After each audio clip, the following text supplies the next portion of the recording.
अब आज का जो एक्सपेरिमेंट है वो है Emerson enhancement experiment. Last class में हमने रेड ड्रॉप एक्सपेरिमेंट पढ़ा था। अब इमर्सन एनहांसमेंट एक्सपेरिमेंट और रेड ड्रॉप एक्सपेरिमेंट में क्या सिमिलरिटीज हैं ये देखेंगे। उससे पहले एक बार देख लेते हैं लास्ट क्लास में हमने क्या पढ़ा।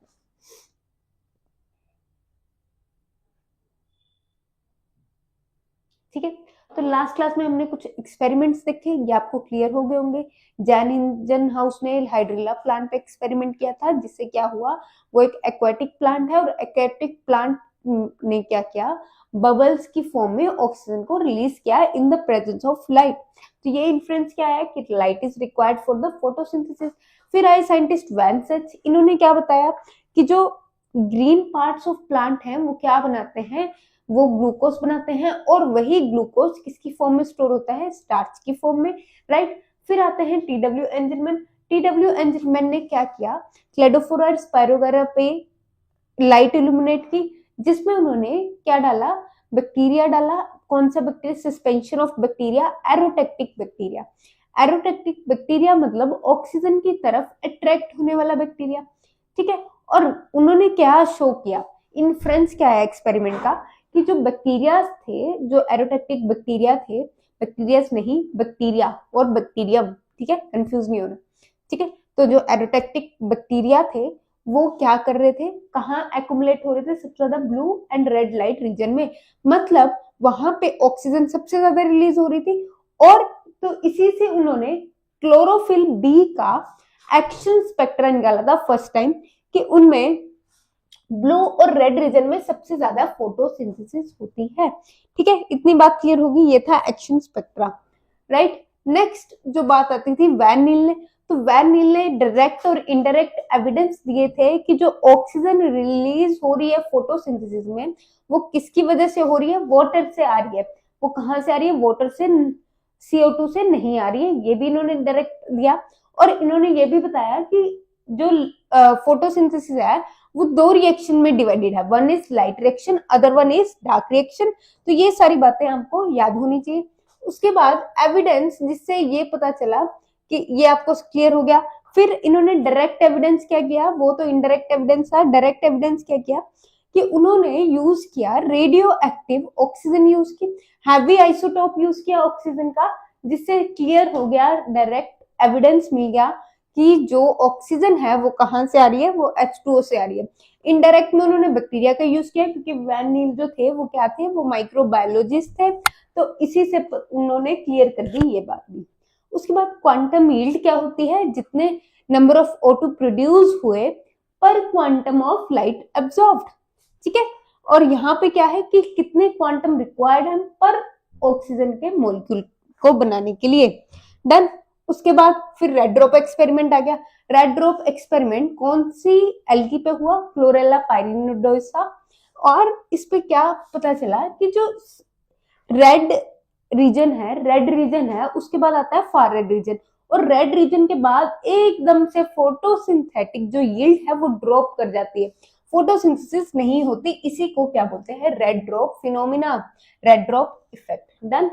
अब आज जो हम पढ़ेंगे, आज हम पढ़ेंगे इमर्सन एनहांसमेंट इफेक्ट। अब इमर्सन एनहांसमेंट इफेक्ट में क्या है कि इसमें इमर्सन और उनके कुलीग्स ने, इमर्सन एंड हिज कुलीग्स, इन्होंने एक एक्सपेरिमेंट किया। इन्होंने एक्सपेरिमेंट किया जिसमें इन्होंने अलग अलग वेवलेंथ दी और प्लांट को एक्सपोज किया अलग अलग वेवलेंथ से, और उसका रिजल्ट क्या आया, फोटोसिंथेटिक यील्ड कितनी आई, ज्यादा आई, कम आई, वो सारा इन्होंने इसमें बताया। तो Emerson and his colleagues exposed plant with different wavelengths,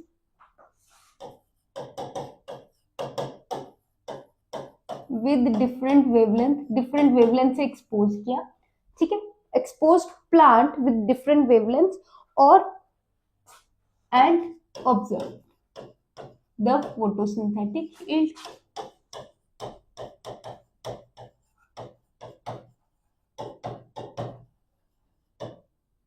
photosynthetic yield, ठीक है, इतनी बात क्लियर होगी। अब पहला जो प्लांट आता है, पहला पहले इन्होंने क्या किया, लीफ को एक्सपोज किया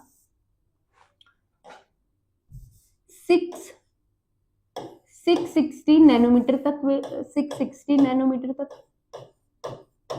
ठीक है, 660 नहीं सॉरी 680 होती है ना, 680 एंड 700, तो पहले एक्सपोज किया 680 नैनोमीटर तक, ठीक है, प्लस यहाँ पे एक्सपोज किया प्लांट को 680 नैनोमीटर वेवलेंथ से, ये लीफ बना रही हूँ। तो इसका रिजल्ट क्या आया, ओवरऑल रिजल्ट क्या आया कि एक्स यील्ड आ गई, मान लो लेट्स सपोज इसका ओवरऑल रिजल्ट एक्स यील्ड आ गई। फिर नेक्स्ट में उन्होंने क्या किया, उसी प्लांट को एक्सपोज किया विद ग्रेटर देन 680 मतलब 700 नैनोमीटर तक, ठीक है, ग्रेटर देन 680 नैनोमीटर।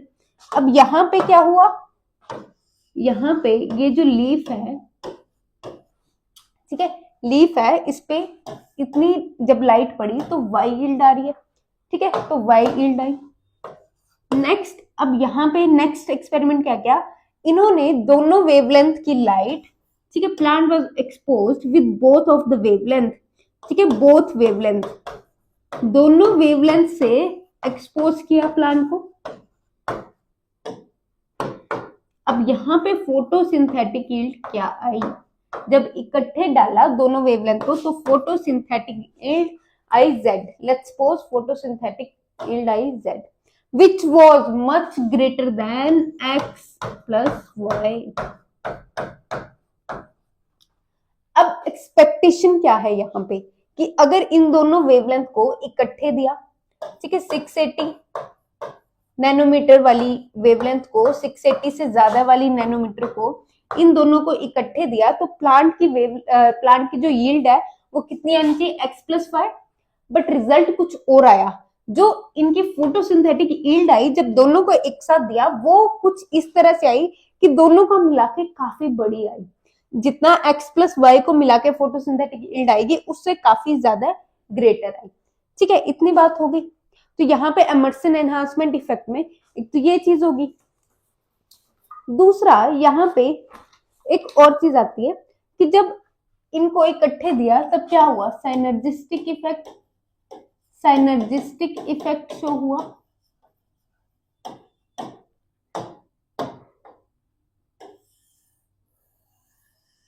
साइनर्जिस्टिक इफेक्ट मतलब यहाँ पे कितनी 680 नैनोमीटर, यहाँ पे मान लो 700 ले सकते हैं ना इस वेवलेंथ को जो 680 से अब है, और यहाँ पे दोनों मान लो 680 प्लस 700 नैनोमीटर, ठीक है। अब इसका रिजल्ट क्या आ रहा है, यहाँ पे red and far red light, ये होगी रेड लाइट, ये होगी far red light, far red light, ठीक है, और इसमें red plus far red light region done. अब यहाँ पे क्या है, ये है फोटोसिंथेटिक यील्ड,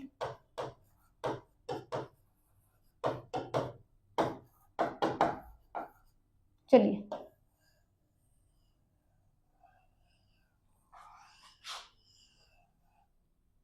इस तरह से कुछ wavelength I.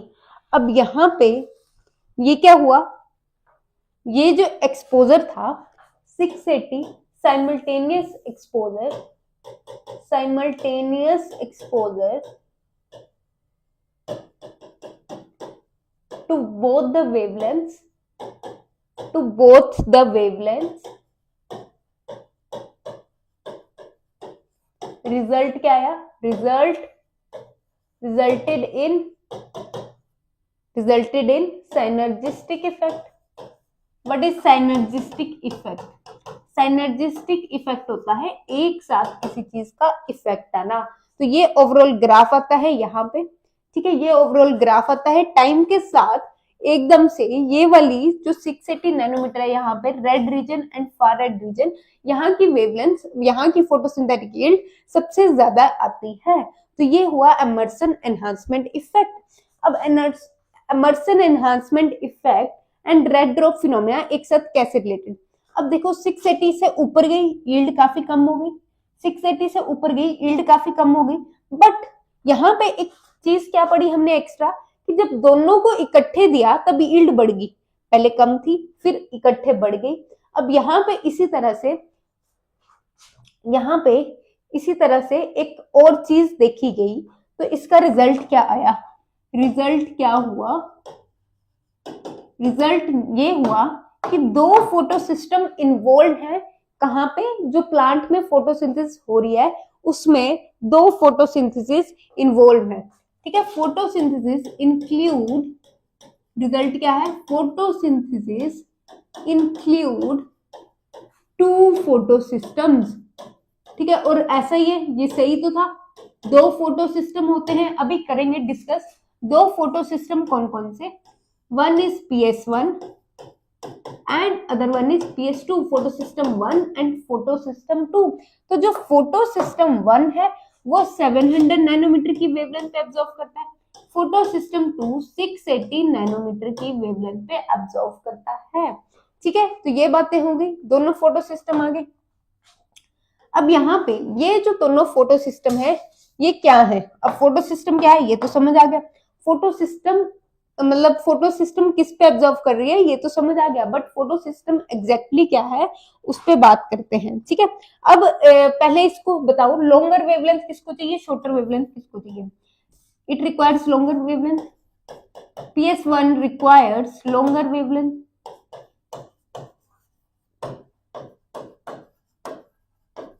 and it requires shorter wavelength।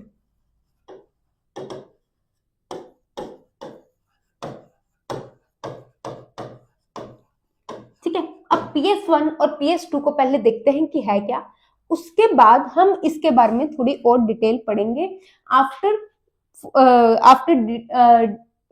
Studying in detail कि ये है क्या फोटो सिस्टम 1 फोटो सिस्टम 2।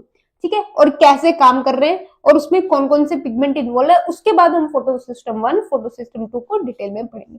ठीक है, तो एक क्वेश्चन सॉल्व कीजिए जल्दी से। ये क्वेश्चन है, Emerson's enhancement effect and red drop effect have been instrumental in the discovery of पहला photophosphorylation and non cyclic transport. ये आया है अभी तक, ये अभी तक हमने नहीं देखा ऐसा कुछ। ठीक है, तो ऐसा कुछ अभी तक पढ़ने में नहीं आया, राइट ऐसा कुछ पढ़ने में आया अभी तक नहीं आया। चलिए फिर आगे चलते हैं।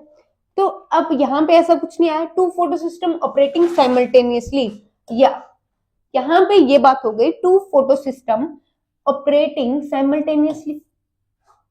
Photophosphorylation cyclic electro oxidative photo ऐसा कुछ पढ़ा नहीं हमने, तो अभी तक क्या है कि दो फोटो सिस्टम ऑपरेटिंग साइमल्टेनियसली, ये बात हुई अभी तक। ठीक है, चलिए ये बात हुई। उसके बाद अब नेक्स्ट हम पढ़ेंगे लोकेशन क्या है फोटोसिंथेसिस की। ठीक है, मान लिया, पर लोकेशन क्या है उससे पहले कि हो क्या रहा है। देखो लाइट आ रही है, लाइट पड़ी, लाइट से क्या हो रहा है, photosynthesis in the presence of light, इतनी बात तो क्लियर हो गई। अब यहाँ पे क्या प्रेजेंट है, यहाँ पे क्या प्रेजेंट है,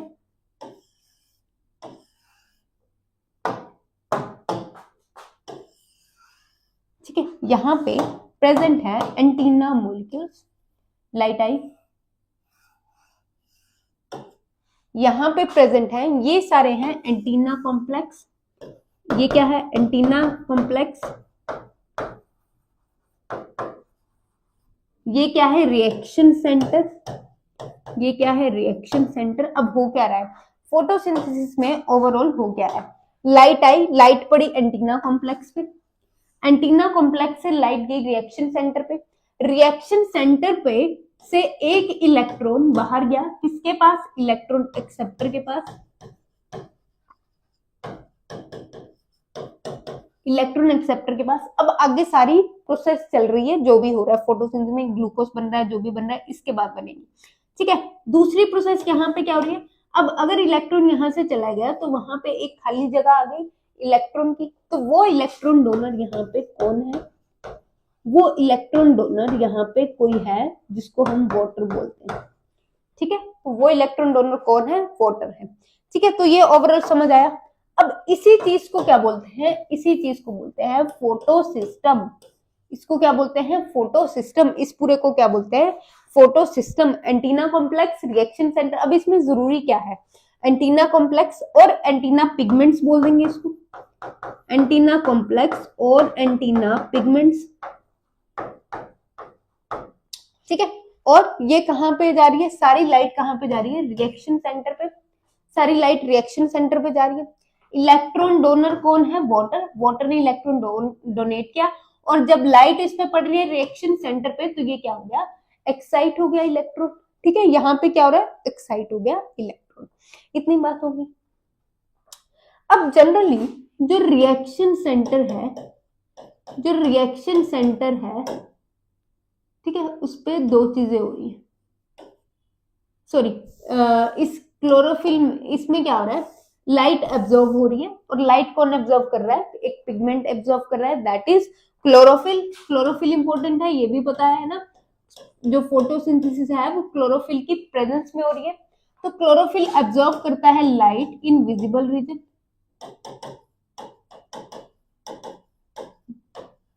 विजिबल रीजन, ठीक है। तो विजिबल रीजन क्या है, विबग्योर, जो मैंने आपको पहले बताया था। अब यहाँ पे एक आता है reaction centre, one is reaction centre, other is antenna complex और resonance energy transfer, antenna complex जिसपे एनर्जी ट्रांसफर होगी। अब जो रिएक्शन सेंटर है वो जनरली क्या होता है, वो मैक्सिमम टाइम्स क्लोरोफिल ए होता है, maximum times chlorophyll A, but sometimes it can be chlorophyll D. But अगर आपको ऑप्शन में ए दिया है तब आप कभी भी क्लोरोफिल डी को चूज नहीं करेंगे, मेनली कौन होता है, क्लोरोफिल ए। ठीक है, ऐसे ही एंटीना कॉम्प्लेक्स में फाइकोबिलिन्स होते हैं, फाइकोइरिथ्रिन होते हैं, ठीक है, तो इनकी बात बाद में करेंगे, पहले क्लोरोफिल की बात करते हैं। अब क्लोरोफिल क्या है, अब क्लोरोफिल क्या है, पिगमेंट है, ठीक है, पिगमेंट्स इन्वॉल्व इन फोटोसिंथेसिस क्या है, वो क्लोरोफिल है, पहला क्लोरोफिल है, ठीक है। तो पहला क्लोरोफिल की अगर बात करते हैं हम, तो क्लोरोफिल कहाँ प्रेजेंट है, क्लोरोफिल कहाँ प्रेजेंट है, साइट ऑफ क्लोरोफिल। तो यहाँ पे हम देखेंगे साइट ऑफ फोटोसिंथेसिस, देख लेते हैं हम, क्लोरोफिल से ही फोटोसिंथेसिस हो रही है, तो साइट ऑफ फोटोसिंथेसिस देख लेते हैं, ठीक है। तो यहाँ पे पहले आता है ग्रीन पार्ट्स में, और ग्रीन पार्ट्स में क्या आती है, लीफ, ग्रीन पार्ट में क्या आती है, लीफ, ठीक है। लीफ का अगर ये पोर्शन में लूं तो इसको क्या बोलेंगे हम, मीजोफिल सेल्स, मीजोफिल सेल। अब मीजोफिल सेल कैसे दिखते हैं, क्या होते हैं, ये पोर्शन लिया मैंने लीफ का,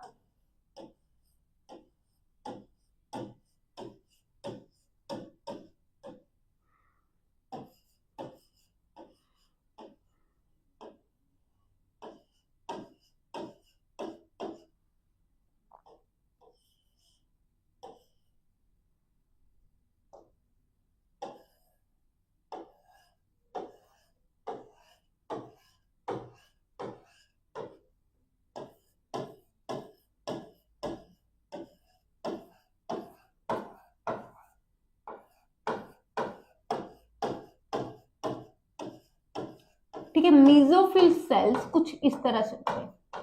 अब ये बात कर रही हूं मैं डाइकोट की, मीजोफिल सेल कहाँ होते हैं, प्लांट के अंदर, ठीक है। और ये बात हो रही है डाइकोट प्लांट्स की, डाइकोट प्लांट्स में मीजोफिल डिफरेंशिएटेड होता है, अदरवाइज अगर मैं मोनोकोट प्लांट की बात करूं तो एक जैसा होता है, ये आपने पढ़ा होगा एनोटमी में, ठीक है, प्लांट एनोटमी में। तो यहाँ पे अब इसमें क्लोरोफिल कुछ इस तरह से प्रेजेंट, सॉरी, क्लोरोप्लास्ट या क्लोरोफिल कुछ इस तरह से प्रेजेंट है। क्लोरोप्लास्ट वो चीज है जिसके अंदर क्लोरोफिल है, ठीक है, क्लोरोप्लास्ट वो चीज है जिसके अंदर क्लोरोफिल है। अब इस तरह से क्लोरोप्लास्ट प्रेजेंट है, ठीक है, हर जगह। ये क्या है, ये पूरा है मीजोफिल टिश्यू, ये क्या है, मीजोफिल टिश्यू, ठीक है।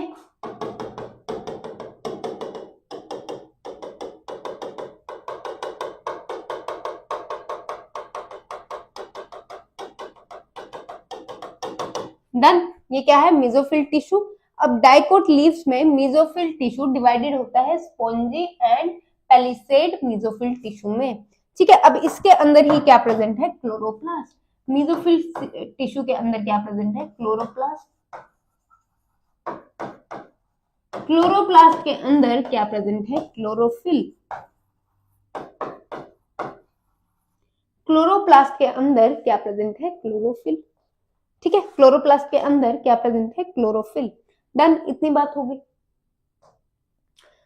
अब हो क्या रहा है, यहाँ पे क्लोरोप्लास्ट की बात करेंगे, फिर आएंगे क्लोरोप्लास्ट के स्ट्रक्चर पे, क्लोरोफिल। तो क्लोरोप्लास्ट जो है वो अपनी पोजीशन को चेंज करता है। ठीक है, तो यहाँ पे लिख रही हूँ chloroplast, chloroplast changes its position. Its position, अपनी पोजीशन को कैसे चेंज करेगा? Due to cytoplasmic streaming. कैसे चेंज करता है? Cytoplasmic streaming. ठीक है, साइटोप्लाज्मिक स्ट्रीमिंग कैसे? ये क्या है? इस तरह से वॉल होती है सेल्स की, मेसोफिल सेल्स की वॉल होती है इस तरह से। ठीक है, इस तरह से। अब इसको बोलते हैं एंटीक्लाइनल वॉल्स। एंटीक्लाइनल वॉल्स, इनको बोलते हैं पेरिक्लाइनल, पेरिक्लाइनल वॉल्स। ठीक है, अब यहाँ पे जो क्लोरोप्लास्ट है वो क्या करता है? जो क्लोरोप्लास्ट है, जो क्लोरोप्लास्ट है वो इस तरह से प्रेजेंट होता है, या इस तरह से, या इस तरह से। अब ये जो चेंज है, ये चेंज कैसे आता है इसमें, इस क्लोरोप्लास्ट में चेंज कैसे आता है और क्यों आता है? क्योंकि जब लाइट इंटेंसिटी हायर होती है, ठीक है, दो टाइप से चेंज आता है, higher light intensity and lower light intensity. जब हायर लाइट इंटेंसिटी है, ठीक है, तब क्लोरोप्लास्ट अपने आप को अरेंज करता है पैरेलल टू एंटीक्लाइनल वॉल्स। जब हायर लाइट इंटेंसिटी है तब क्लोरोप्लास्ट अरेंजेस इटसेल्फ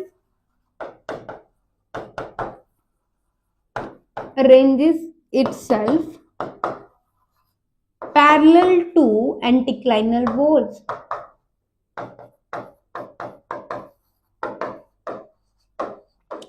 ऐसा क्यों?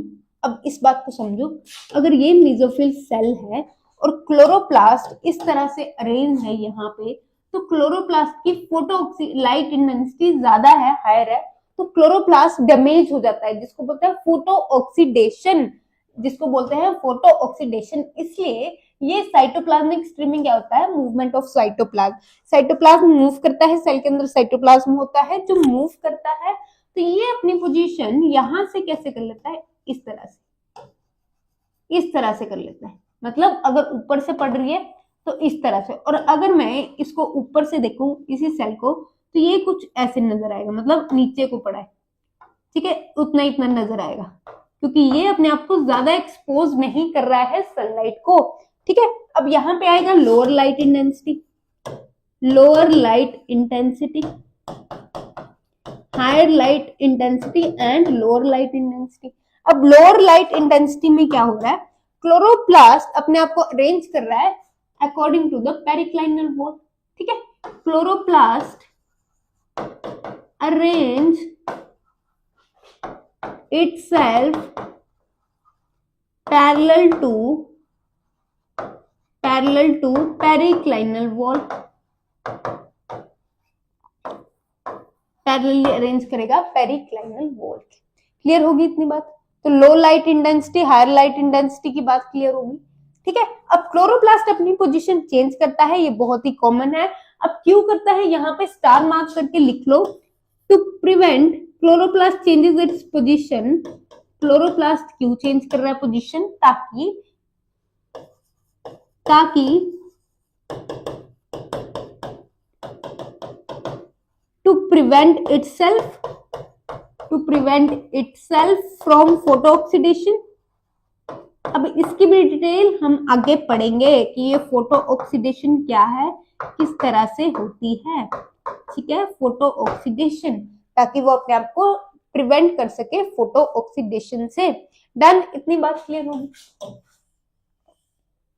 Cytoplasmic streaming. अब हम बात करेंगे क्लोरोप्लास्ट के स्ट्रक्चर की, ठीक है, क्लोरोप्लास्ट के स्ट्रक्चर की। Let's discuss structure of chloroplast.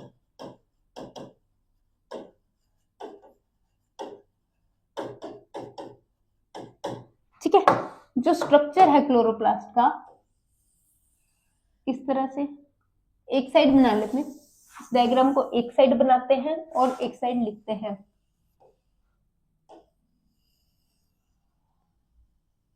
ये क्या है? डबल मेम्ब्रेन स्ट्रक्चर है, तो chloroplast is double membrane structure.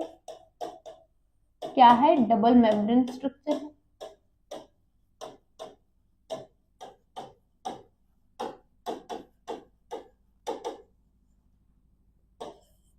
ठीक है, और क्लोरोप्लास्ट जो है वो एक प्लास्टिड है। ठीक है, प्लास्टिड से बना है, तो हम बोलेंगे plastid.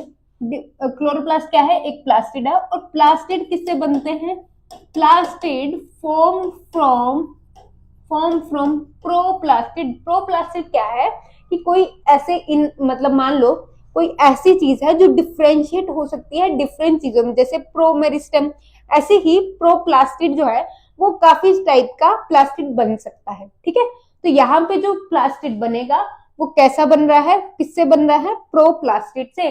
Plastid formed from proplastid. ठीक है, प्लास्टिड किससे बनेगा? Plastid form from proplastid.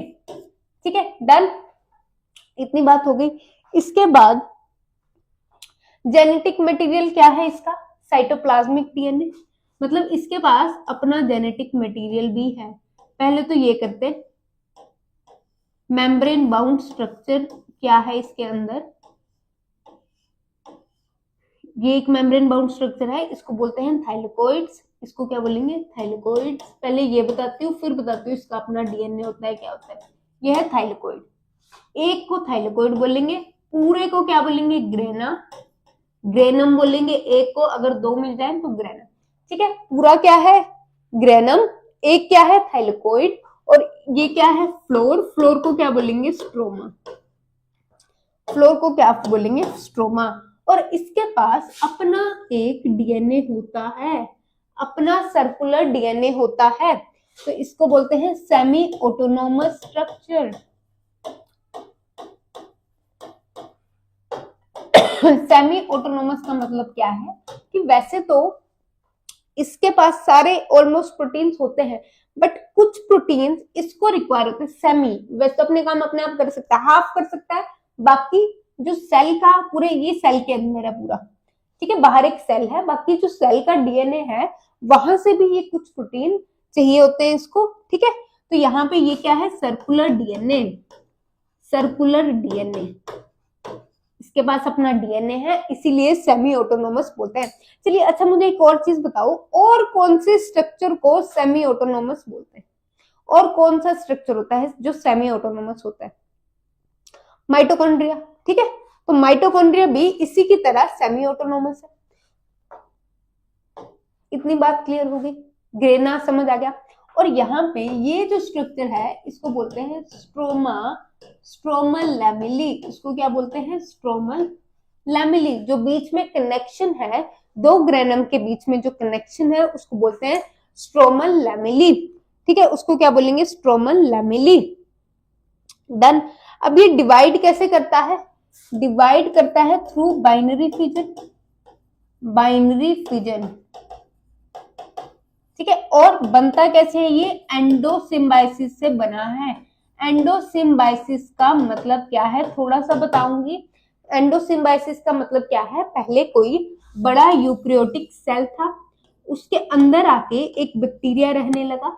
अब हमने इसको बैक्टीरिया क्यों बोला? क्योंकि एक तो इसके पास सर्कुलर डीएनए, सर्कुलर डीएनए किसके पास होता है? बैक्टीरिया के पास। और इसके पास जो राइबोसोम्स है वो 70S राइबोसोम्स है। It contains 70S ribosomes. ठीक है, तो इसीलिए तो ये वो यूकैरियोट के आके अंदर रहने लगा और सेल को भी फायदा कर रहा था कुछ, और सेल से इसको भी फायदा हो रहा था, इसको रहने की जगह मिल रही थी। सेल को ये क्या कर रहा था? सेल को ये फोटोसिंथेसिस से ग्लूकोज प्रोवाइड कर रहा था।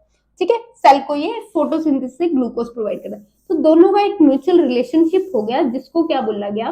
जिसको बोला गया एंडोसिम्बाइसिस, जिसको क्या बोला गया, एंडोसिम्बाइसिस। डन, एंडोसिम्बाइसिस बोला गया। चलिए उसके बाद इतनी बातें हो गई।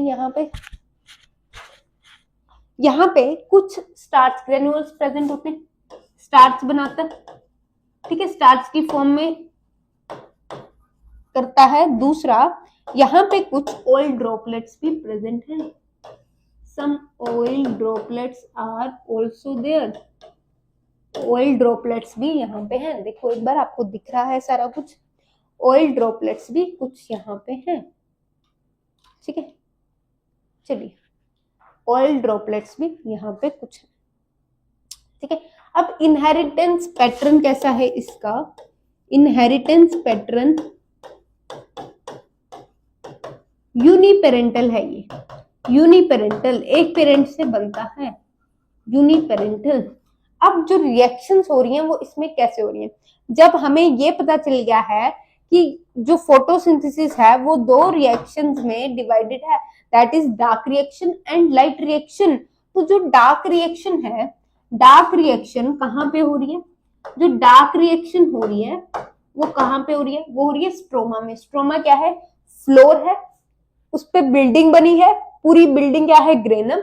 ग्रेनम पे एक एक फ्लोर क्या है, थाइलेकोइड, ठीक है। ग्रेनम में एक फ्लोर क्या है, थाइलेकोइड। तो जो डार्क रिएक्शन है वो कहाँ हो रही है, स्ट्रोमा में हो रही है, ठीक है। और जो लाइट रिएक्शन है वो कहाँ हो रही है, थाइलेकोइड में हो रही है। और जो लाइट रिएक्शन कहाँ हो रही है, थाइलेकोइड में हो रही है, ठीक है। डार्क रिएक्शन कहाँ हो रही है, स्ट्रोमा में। लाइट रिएक्शन कहाँ हो रही है, थाइलेकोइड में। तो यहाँ पे लिख रही हूँ लाइट रिएक्शन और यहाँ पे लिख रही हूँ डार्क रिएक्शन। ये क्वेश्चन एग्जाम में पूछा जाता है। लाइट रिएक्शन कहाँ होती है, site of light reaction, site of dark reaction. तो ये आपको एज इट इज पता होनी चाहिए, ठीक है। अब इसी को क्लोरोप्लास्ट में दो रिएक्शन सेंटर हैं, स्ट्रोमा एंड थाइलेकोइड, ठीक है। अब चलो इसको आगे बढ़ते हैं। उसके बाद अब यहाँ पे हम क्या पढ़ेंगे, मेन मकसद क्या था, क्लोरोफिल के बारे में पढ़ने का। तो यहाँ पे क्लोरोफिल की बात करते हैं। नेक्स्ट, क्लोरोप्लास्ट की में क्लोरोफिल प्रेजेंट होता है। क्लोरोप्लास्ट में क्लोरोफिल कैसे प्रेजेंट होता है, ये है थाइलेकोइड की मेम्ब्रेन। ये एक थाइलेकोइड ऐसा ही होता है, ये क्या है, थाइलेकोइड, थाइलेकोइड की मेम्ब्रेन। थाइलेकोइड के मेम्ब्रेन के बीच में क्या प्रेजेंट है, यहाँ पे क्लोरोफिल प्रेजेंट है, यहाँ पे प्रेजेंट होता है। ये क्या है, क्लोरोफिल। क्लोरोफिल, क्लोरोफिल क्या है, फोटोसिंथेटिक पिगमेंट। तो यहाँ पे ये है लोकेशन क्लोरोफिल की। तो नेक्स्ट जो आता है वो आता है क्लोरोफिल, ठीक है। Location of chlorophyll, location of chlorophyll क्या है, मेम्ब्रेन ऑफ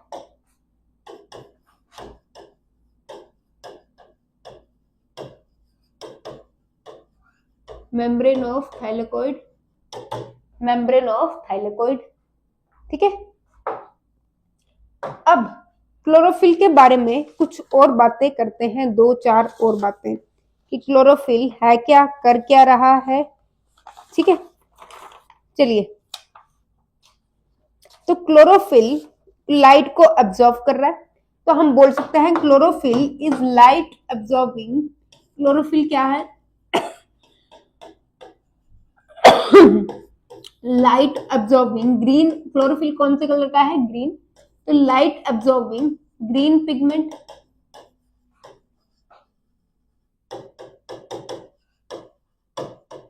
अब ये जो क्लोरोफिल है ये क्या है, लिपिड सोलुबल। ये जो क्लोरोफिल है ये लिपिड सोलुबल है, लिपिड सोलुबल है। मेम्ब्रेन किसकी बनी होती है, प्रोटीन प्लस लिपिड की। लिपिड सोलुबल है तभी ये मेम्ब्रेन में पाया जाता है, that's why found in membrane, ठीक है। That's why found in membrane. अगर लिपिड सोलुबल ना होता तो मेम्ब्रेन में ना पाया जाता, फाउंड इन मेम्ब्रेन। अब लिपिड सोलुबल को आप दो तीन चीजें बोल सकते हो, लिपिड सोलबल, लिपोफिलिक बोल सकते हो। लिपिड सोलबल के लिए और वर्ड है लिपोफिलिक, हाइड्रोफोबिक, वाटर से डरता है, अगर लिपिड को प्यार करेगा तो वाटर से डरेगा, हाइड्रोफोबिक, लिपोफिलिक। तो ये सारी बातें किसके बारे में है? क्लोरोफिल के बारे में। अब क्लोरोफिल कैसा है? क्लोरोफिल रिंग स्ट्रक्चर है, 4 रिंग स्ट्रक्चर है, ठीक है, पॉलीसाइक्लिक है, पॉलीसाइक्लिक स्ट्रक्चर है।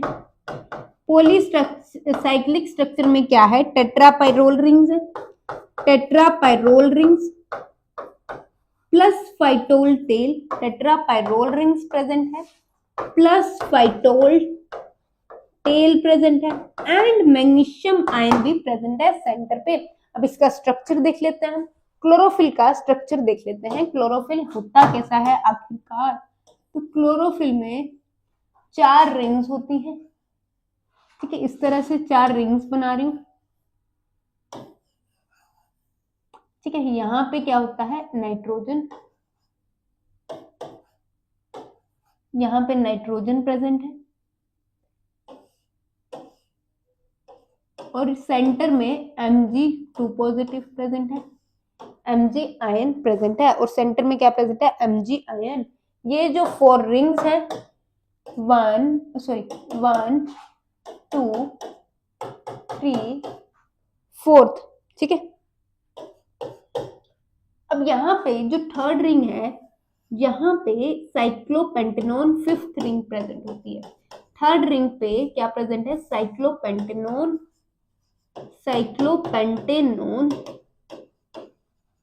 रिंग प्रेजेंट है, ठीक है, साइक्लोपेंटेनोन रिंग। अब क्या ये रिंग एक दूसरे से जुड़ी हैं? हाँ जुड़ी हैं। किस बॉन्ड से जुड़ी है? Methylene bond. एक दूसरे से ये किस बॉन्ड से जुड़ी है? Methylene bond. ये कौन सा बॉन्ड है? मिथाइलिन बॉन्ड, मिथाइलिन बॉन्ड, ठीक है। और ये जो Mg से नाइट्रोजन जुड़ी है, ये कौन से बॉन्ड से? अगर ऊपर वाली की बात करें हम, तो ये जुड़ी है कोवलेंट बॉन्ड से, और अगर नीचे वाली की बात करें तो ये जुड़े हैं कोऑर्डिनेट बॉन्ड से, ये जुड़े हैं कोऑर्डिनेट बॉन्ड से। ये किससे जुड़े हैं? कोऑर्डिनेट बॉन्ड, ठीक है, covalent bond and coordinate bond. अब यहाँ पे एक प्रोपियोनिक एसिड एस्टर बॉन्ड भी है, जो जोड़ता है इसको फाइटोल टेल से। फाइटोल टेल है, फाइटोल टेल क्या है? यहां लिख रही हूं, फाइटोल टेल क्या है? हाइड्रोकार्बन की चेन है। फाइटोल टेल क्या है? हाइड्रोकार्बन की चेन है। कितने हाइड्रोकार्बन की चेन है? 20 कार्बन्स की, 20 कार्बन्स की चेन है, 20 कार्बन्स की चेन है ये फाइटोल टेल। और किस बॉन्ड से जुड़ी है? Propionic acid ester bond, propionic acid ester bond, ठीक है। किस बॉन्ड से जुड़ी है? Propionic acid ester bond. तो यहाँ पे कौन सा बॉन्ड आ गया? Propionic acid ester bond. कौन सा बॉन्ड आ गया? Propionic acid ester bond. तो ये स्ट्रक्चर हो गया ओवरऑल क्लोरोफिल का। तो अगर मैं क्लोरोफिल ए की बात करूं, तो क्लोरोफिल ए की अगर हम बात करें, तो यहाँ पे सेकंड पे, यहाँ पे क्या आ जाएगा? सेकंड रिंग पे मिथाइल बॉन्ड आ जाता है, मिथाइल बॉन्ड आ जाता है, सॉरी मिथाइल ग्रुप आ जाता है। अगर मैं बात करूं क्लोरोफिल बी की, तो सेकंड पे एल्डिहाइड ग्रुप आ जाएगा। सेकंड रिंग पे कौन सा ग्रुप आ जाएगा? Aldehyde group. अब इनके कलर्स की बात कर लेते हैं। ब्लू ग्रीन कलर होता है क्लोरोफिल ए का, ब्लू ग्रीन कलर होता है क्लोरोफिल ए का, ठीक है। ग्रीनिश येलो कलर होता है क्लोरोफिल बी का, ग्रीनिश येलो कलर होता है क्लोरोफिल बी का, ठीक है।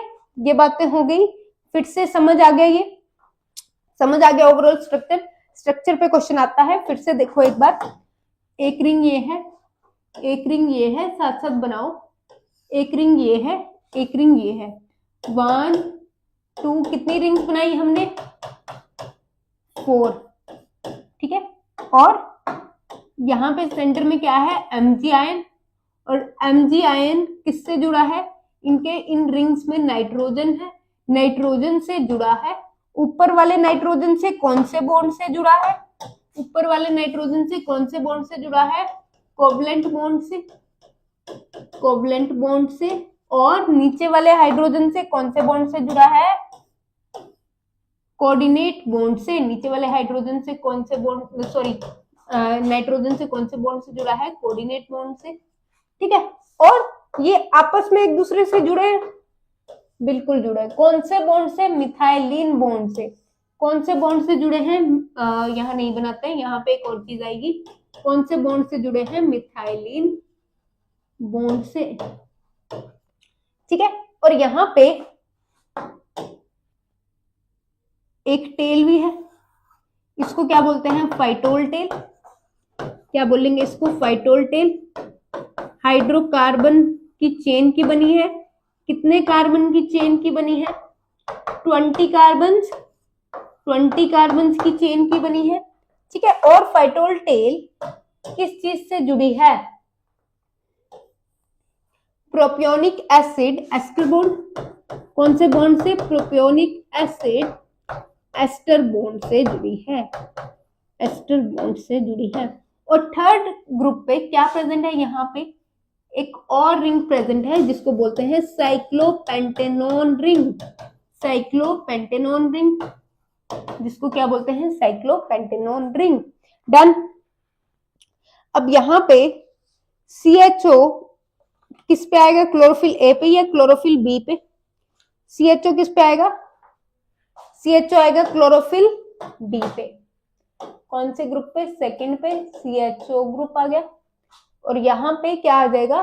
मान लो ये हमने बना दिया क्लोरोफिल ए तो CH3 ग्रुप। ये स्ट्रक्चर हो गया क्लोरोफिल ए का, ये स्ट्रक्चर हो गया क्लोरोफिल बी का। ठीक है, डन। चलिए, क्लोरोफिल क्लियर हो गया, chlorophyll A and B. Done. चलिए फिर मिलते हैं नेक्स्ट लेक्चर में। नेक्स्ट लेक्चर में यहीं से कंटिन्यू करेंगे।